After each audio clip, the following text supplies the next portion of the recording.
Subject: Captain Neil. Species: human. Description: mammalian humanoid, no tail. 6'2", 1.87 meter average height. 185 pounds, 84 kilogram average weight. 170-year life expectancy. Ship: USS Armstrong. Location: classified. My first command, and I'm already behind enemy lines in what has to be the worst detail a captain can get. Scouting. I had no experience in scouting. Before I made captain, I had sailed aboard the USS Needhawk, which hardly ever does anything. And before that, I had station duty. I hadn't seen any sort of action, let alone action behind enemy lines. The worst part was that the assignment was to the ship. I got dragged along for the ride because someone in charge decided it would be funny to have Captain Neil command the USS Armstrong. Thanks to our last name, everyone in our family was familiar with the first man on the moon. When I had first got the orders, I cringed when I saw the ship's name. Thankfully, the crew is competent, and the Armstrong is rigged for the job. We have several types of sensors that allows us to get a fairly detailed view on a system without having to be anywhere near it. Our orders are to exit warp in dark space, scan a system, and move on unless we see something that requires further investigation. We've effectively censored 18 systems in the 2 days we've been at it. The stress of the assignment had begun to get to me. 4 out of the 18 had the on-the-Union ships we'd heard about, and 2 of those had weird warp fluctuations that would have ripped us to shreds if we had jumped into the system. Thankfully, we were far enough away that they didn't detect us, or if they did, they decided not to do anything about it. "Bobkey's in this one too, Captain," Lieutenant Lee said. "We'll hopefully see that a lot," I replied. "Well, I, for one, am hoping we find something exciting soon," Lee grinned at me. I grabbed the bridge of my nose to demonstrate my exasperation. "Lieutenant Lee, our task is to map out the enemy territory to the best of our ability. It's not to go sightseeing. If we see something interesting, that's probably going to be a bad thing." "Yes, sir," she replied in a playfully dejected way. I knew that Lee knew why we were out here and how important the mission was. I also knew that Lee could tell how stressed I was about being able to perform said mission, which is why she was being playful. If she could tell, so could other members of the bridge crew. Her playful banter was a way of cheering me up and warning me that my mask of authority was slipping. I double-checked the findings and saw nothing. "Bobkiss it is," I said. "All right, on to the next system." I watched the slight increase in activity amongst my crew as they prepared the warp. Omega had given us specific systems to check based on the incoming trajectory of the fleet that had attacked Sol, so there weren't a lot of calculations to do. I didn't really know what to think of Omega. I was fairly familiar with him because he interacts with the Needhawk a lot. Every time we had a conversation, he had appeared as a Grim Reaper, a very old personification of mortality. Honestly, it was in bad taste. He doesn't have a body, and as far as I know, he can't die. It almost seemed like a taunt, but I got the feeling that he just thought it was cool. Or maybe a symbolism, because he was designed to take out the other AI when they went rogue. I guess it could be, because he's their personification of death. Still, he probably just does it because he thinks it looks cool.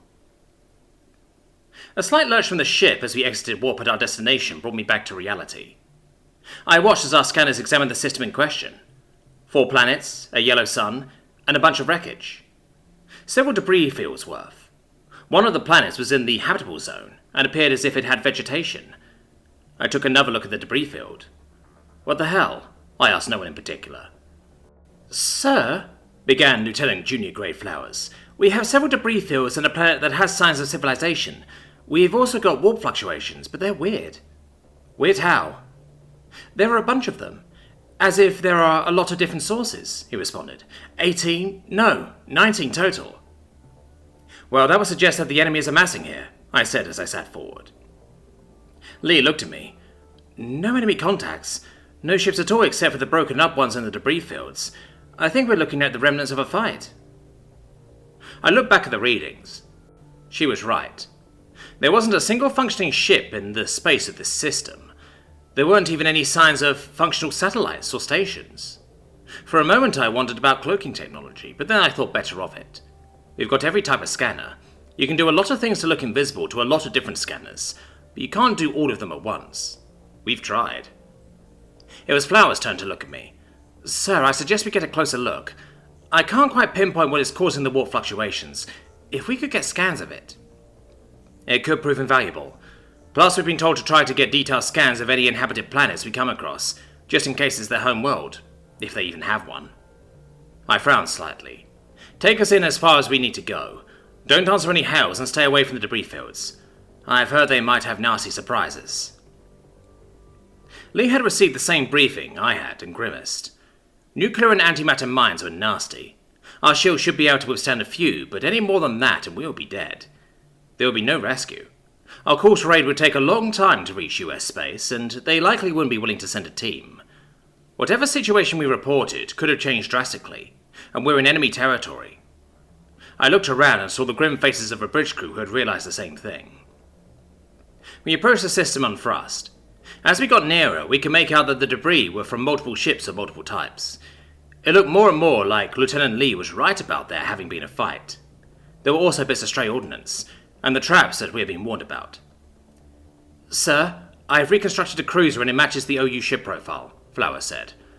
Good work. Definitely avoid the debris fields, I ordered. I waited and waited as our ship grew closer and closer. I watched as we first entered the warp fluctuations, then the system itself. Okay, that should be close enough, Flowers, I said. Let's see what we can see and get out of here. We were now close enough to pick up bodies on the sensors. No emissions of any kind. All dead, floating aimlessly in space. I turned my attention to the scans of the planet. We were close enough for a visual, but I wish we weren't. Destruction was everywhere. Buildings were burnt out and blown to pieces. Corpses, both organic and robotic, littered the streets. Or rather, what was left of the streets. It had been a long time since the US had performed orbital bombardments, but we had seen them in training. I recognized these scenes as the aftermath. My eyes widened as I realized that it was the same no matter where I looked. Cities, towns, fields, stretches of wilderness. The orbital bombardment had been indiscriminate. The bastards had surrounded the planet and bombed it to oblivion. I zoomed in on part of a city to get a better look at the dead. That was a mistake. The organics were humanoid with tentacles on their faces. Rot had only just begun to set in, confirming that this had happened somewhat recently. Men, women and children were strewn across the landscape. Most were missing portions of their bodies, or were scattered everywhere. I stopped on one that was intact with his eyes open. They were jet black. I wondered if they were like that when they were alive. Then I noticed that the alien I was looking at hadn't died from the orbital bombardment. It was still relatively in one piece, and its wound looked like one from an energy weapon. Lying next to it was what appeared to be a rifle of some sort. I panned over to one of the robots. It was lying face down, and next to it was a different type of rifle. They had been fighting each other? The orbital bombardment must have been preceded by an invasion, but then, where are the winners? I was baffled until a horrible thought occurred to me. Xenocide.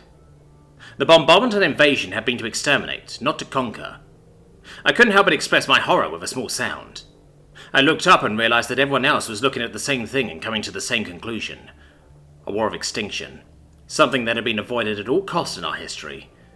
We had even forgiven the baby eaters, the Dalaran, to avoid having one over our heads. This was the horror we had avoided. How can something live with itself knowing that it's done this?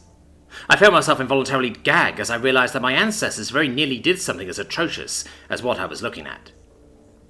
I felt an immense shame as I realized that I might be related to something that said yes during the Dalaran vote. Even the children. What kind of sick, demented fuckwit would ever think that this was okay? That it was justified? Only comfy, cozy, fat-fuck politicians who never bled a day in their life would be okay with this. That and sick fucks who need an entire team of therapists to even hope to be normal. I saved the data. When we got back, I would make sure Omega got this. I'll beg him to never let us do this. I'll give everything to be able to be certain that we never turn into the loaded creatures that would kill children, just for the sake of winning a war. I felt a tear roll down my cheek, and a sniff from the bridge crew reminded me where I was. I wiped my tear and looked up. We all know what we're seeing here. We know it in our hearts, and our hearts are screaming at us that it's wrong, and it is. Those that did this will be punished. We will punish them with all of our might, and we will make them regret this. Even if they can't regret now, we will teach them. I slammed my clenched fist into my armrest. We will pound it into them! I stood up. We nearly did this to the Dalaran, but even back then more than half of us knew it was wrong. We will save this data and return it to the United Systems. The near half of us that voted yes will see what it is they were voting for. Until then, back to work. Flowers, have you turned up anything? Yes, sir. The warp fluctuations are coming from machinery, he responded, wiping his face. I sat back down. Any idea how it works? No, I'm not an engineer, sir, but I've scanned it thoroughly enough that we should be able to extrapolate schematics. Sir, Lee interrupted, what about Earth? My blood ran cold. The current population of Earth was 312 billion. They wouldn't go down without a fight, but that many people. We'll give them the best chance we can. I want detailed scans of everything. Extrapolate enemy ship profiles and armament, I said as I looked back at the screen. We will do everything in our power to make sure this doesn't happen again. Sir, by the time a message with this much data reaches Sol, the assault will likely have taken place. The only way we'll be able to get this intel back to them would be to abandon our current mission and return to Sol with the data, Flowers said. I looked at our list of systems. 4 left. If we had more left than that, I would say to abandon the mission and return to Sol with haste. But 4 will only take a few more hours if we're fast about it. Technically, we were supposed to continue scouting based on our own readings after we finish with these systems. I think Command will forgive us, though. There's no way they're expecting the enemy to be xenocidal.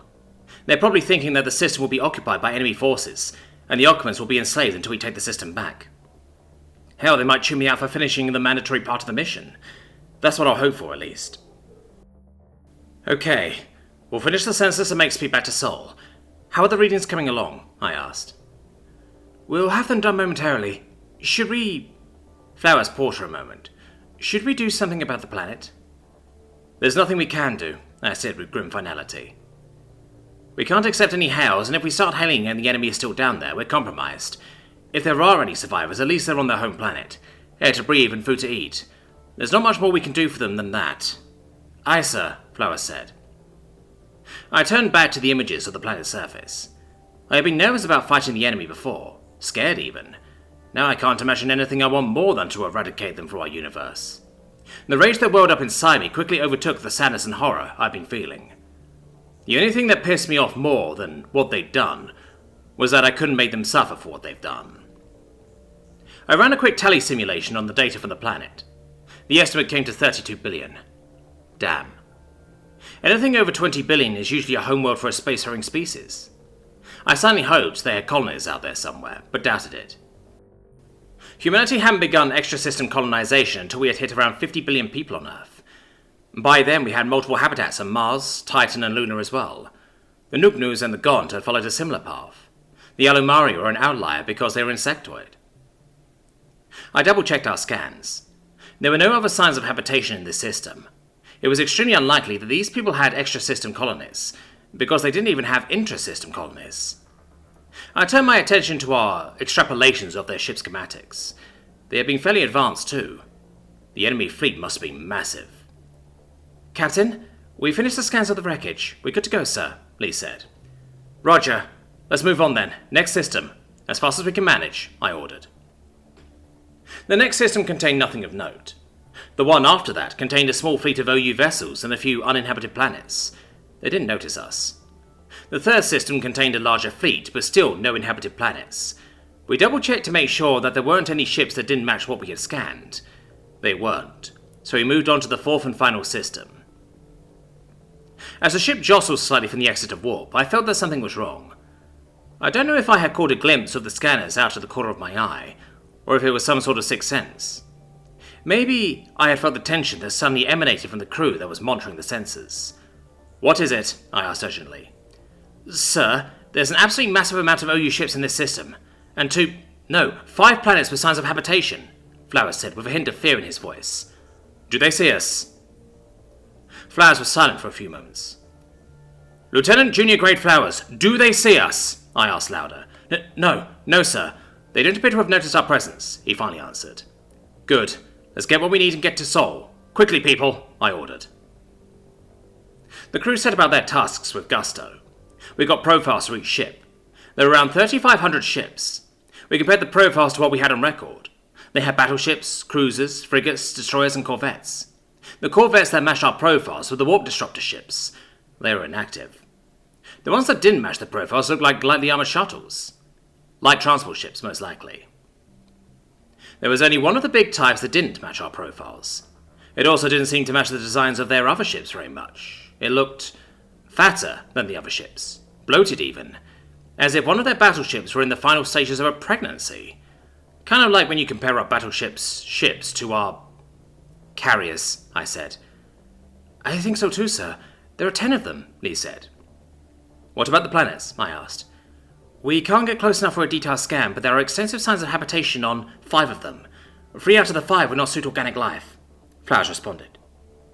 What does that mean? Well, sir, one of the planets is extremely toxic. Another doesn't have a readable atmosphere. The third is a frozen planet that has parts of it reaching true zero. Also, the OU are not attacking these habitats, Flowers said. So, is likely the robots are responsible for the habitats? I asked with amazement. Yes, sir, but we're not able to get a definite read on the structures, Flowers said. Also, there appear to be space stations that are manufacturing new ships. I'm counting 12. This was huge. 5 colonized planets that the machines weren't attacking. A fleet of 3,500 ships. And on top of all that, shipyards. Even if this isn't their home system, destroying it will definitely set them back. It was unlikely they would let it go without a fight, though. I remember the briefing. 250 million enemy ships. If they all converged here, we would need to use the Dreadnought. The Marines aren't going to be happy that they won't get to put boots on the ground. Alright, everyone. Finish up the intel gathering, I said. Let's get back to Seoul.